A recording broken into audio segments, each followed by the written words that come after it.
Have a guest, a very special guest tonight with me. He's a longtime friend, somebody that I look up to. He's a bright, insightful, sensitive, smart, clever man. We met about how long ago, Arthur? A long time ago. Long time ago. Yeah. And you're a producer. Yes. Here at MNN, and one of the brightest people I know. Always sensitive, always ready to get your feedback. Every time that I do a show, you're always around when you're around, when you're not in synagogue, when you're not doing your thing. And it's always good to have you around. And I said, this is something I want to do. I want to sit down with Arthur, and we're always so busy that we don't have time for each other, which kind of breaks my heart, Arthur. Because like I said to my husband, if I wouldn't have you, I would marry him. Wow. So I'm not paying you a compliment. I'm being very honest with you. You and me were very close, are we? Yeah, I feel like Lucille Ball and Desi Arnaz. Yes. Well, not Lucille Ball. Edie Adams and what was his name? And there's always been a man and woman combination that has always attracted and raised the spirits of people watching. Yeah. And it's gone all the way back to vaudeville. And it's always gone back to early television. Mm-hmm. Gracie Allen, George Burns. Yes. Lucy, Desi, Ernie Kovacs and Edie Gourmet. Edie Gourmet. I love her voice. Edie Gourmet and Steve Lawrence. There was so many of the original shows.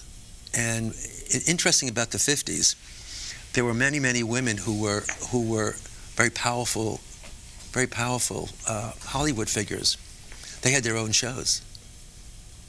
And one of the first women on television, oddly enough, back in the 50s when I was about 4, 5, 7 years old, there was a woman named Gertrude Berg.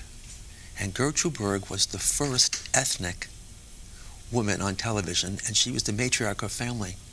It was called I Remember Mama. I love that live. name. And she used to open up the window and says, "Mrs. Goldberg, where are you?" Now, she didn't speak that way. She was a very professional English performer. Right. That brought this character, Mrs. Molly Goldberg, and everybody was. But you see, Arthur, one thing about you, whatever we talk about, acting, stage work, movies, entertainment, and I do not look like Sarah Palin. If that's what you're trying to imply with that jacket and the red sweater and the glasses. I don't look like her. No, I would say that Sarah Palin looks like you. Oh, she looks like me. That sounds a little better. I'm kidding. She's a good woman. People give her a hard time, but you know, what the hell.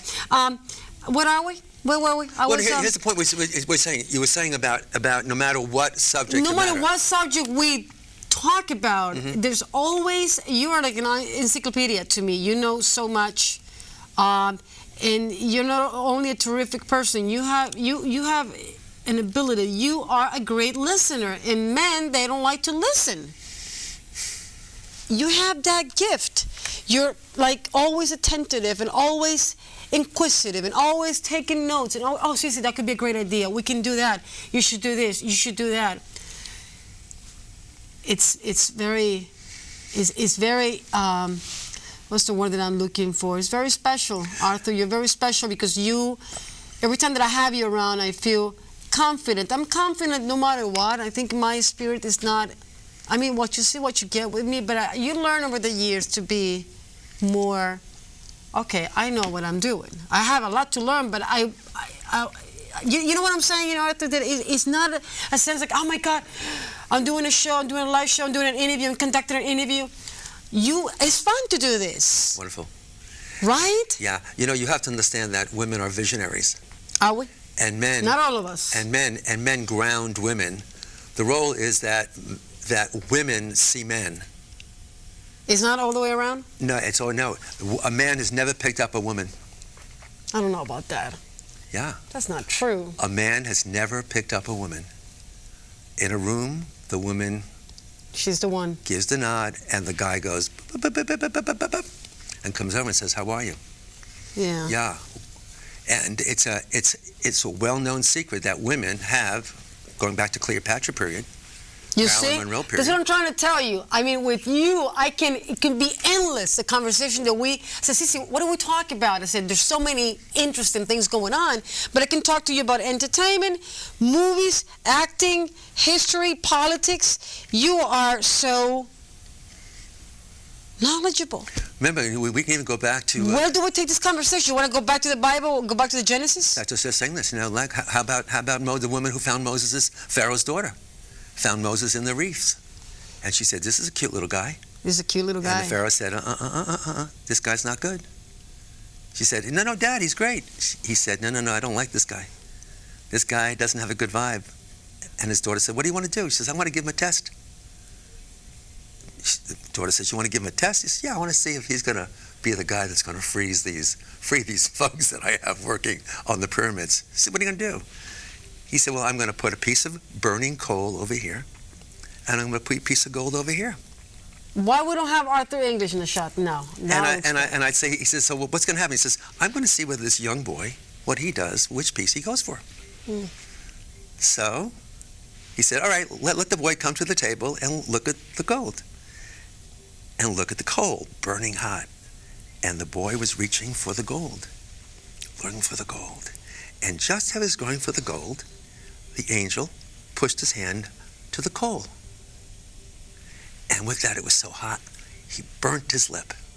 And the Pharaoh said, "Well, I can see that he's not a genius. I don't have something to worry about." However, Moses always had a speech impediment from that, and therefore was very difficult to understand.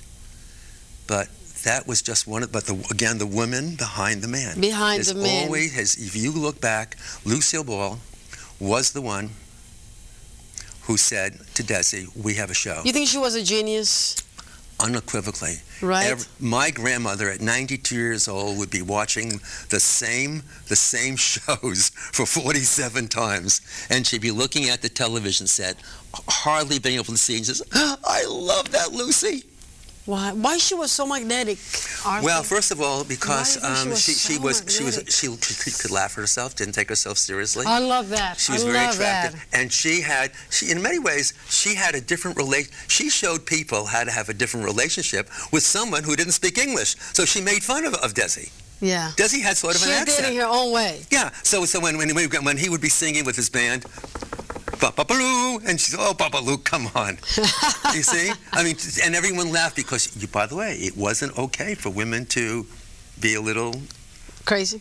A little outspoken to men. Outspoken, yeah. But she did it in a way, and then she always tried to, she knew he was the boss, and she sort of played the straight woman. She was a bright woman, Arthur. Yeah. She was bright. But I don't want to talk about only Lucy Ball. This is, like I said, this is a very tricky conversation because I know you can go anywhere. Well, here's what I'm saying. Okay. I want to make sure that before we get done the show, I need to ask you, where are we in terms of what's going on with the upcoming elections? Okay. With Obama and Romney, do you see the 3 debates? Yeah. Which one was the best one? Well, let me just start off with one other point, and we'll come right back to it. When I saw the first debate, when I saw Obama in the first debate, I said to myself, what the hell is going on with the president? And I figured, well, he's tired. He's been running. He's been working for 4 years in the White House, traveling, solving problems, fixing this economy. Yes. Non-stop. Yes. He even got older in the White House. He looks older. Yes. And I said, well, he's tired. He doesn't have time to prepare. He doesn't have time to really prepare. Romney, on the other hand, smart guy, brilliant businessman, and very handsome, by the way. Mm-hmm. He was ready. He spent, I don't know how many weeks rehearsing, studying, and learning answers, like Sarah Palin. I'm sorry, I don't want to get personal. First debate, Romney, in my opinion, he looked like a Democrat to me, like even Frank was saying it, Sissy, when you really think about it, and my father said it, Romney looked like a Democrat that night. That's why he threw them off. Because Obama was facing another Democrat on that stage. Now, the second one, we saw them both, and in my opinion, Obama won the debate. And the last one, last Monday, once again, Obama won the debate. So I'm saying it out nice and clear. It's State 35. Friday night, Obama is going to become the president of the United States. He's going to remain in the White House, and hopefully he's going to fix this country. Any thoughts? Yeah, I do. First of all, I think this is the kind of show that we Americans, we in the world, would love to see you do. And I'm so happy. Politics, Arthur. I'm so happy. But I'm not Candy Crowley. Every time that I see this woman, I say, oh my God, I wish I can be her. Sissy Kamash. Oh, you're too kind. And here's what I wanted you to know. We're friends, guys. This is Here's like a what- very here's what I want you close to know. friendship I conversation. am flattered that this show will be the beginning of your legacy. I've always had a vision for you being able to sit at a table like this and literally be relaxed and comfortable and ask whatever comes off the top of your head. Yeah. And when you invited me a few days ago to come do the show, and I did look at whether or not I'd be able to really have a dialogue with you. I said, no, Sissy, I didn't want to embarrass you. How can you say that? You're too brilliant to embarrass anybody. And I like your belt, by the way. And guess what happened? Yes. I've done a lot of since you've asked the question, I said no. Get on CNN. Get those facts, Arthur. I am just starting a book on the Reagan era, and the Clinton era, and the Carter era, and the JFK era. I was born in the FDR period. And what I noticed just in the 25 minutes, I found these books on a lawn in my neighborhood. I said, why am I reading these books? I said, because there's something that I need to understand. To understand the present day, you have to understand the preceding day. That's correct. And every 20 years... The past is the prologue. That's what Oliver Stone says, and he couldn't be more right. Every 20 years, there has been a major war. And war has always... But war is a business. No, that's the point. That's how people make a lot of money, Bush included. I shouldn't say that, but war is a business. Yes. And it's always been, it always will be. Well, it was... I'm sorry, Arthur, to cut you off like that. No, by the way. A woman is going to do what a woman is going to do. You know, and there's another part to this statement I was going to make, and you're right. It really takes a calamity, a national event, to bring people together. It happened in Pearl Harbor. It happened at 9/11. It happened at all the recessions and depressions. It happened at every single moment when whether it was the Titanic, whether it was Lusitania in 1917 that got us into World War I, something big happened. Pearl Harbor, in 1941, April 7th. Okay. It happened. Something always happened that got the nation alive and woke up. Right. And right now, awakenings, what they call isn't it interesting? awakenings. So your question is, what did I think? And here's what I thought that was very interesting, which we're about talking about. You said I listened very well. Yes, you're a good listener. And I thank you, because it is important. It's an ability, not every man. No, but here's what I'm leading to, because everything I say. I'm still waiting for that answer, Arthur. Mitt Romney came out swinging.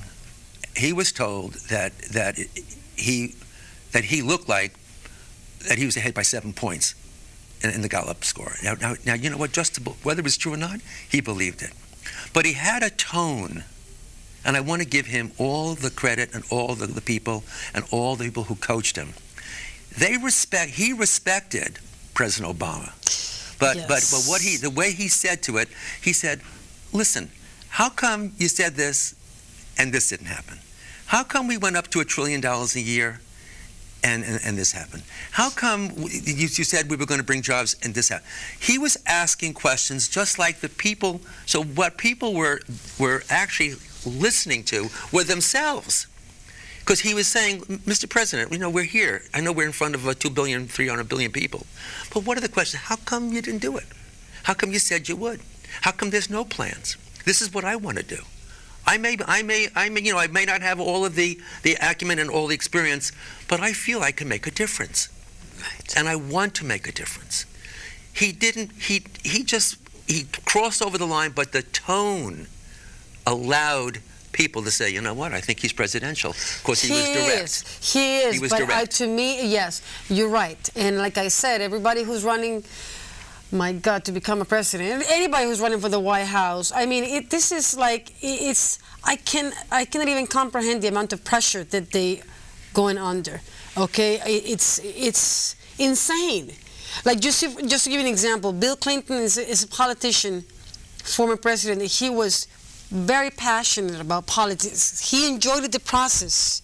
Like Obama and Romney, to me, they were talking about this on CNN the other day. They don't seem to be, they're very clever, they're very good, but they don't seem to be as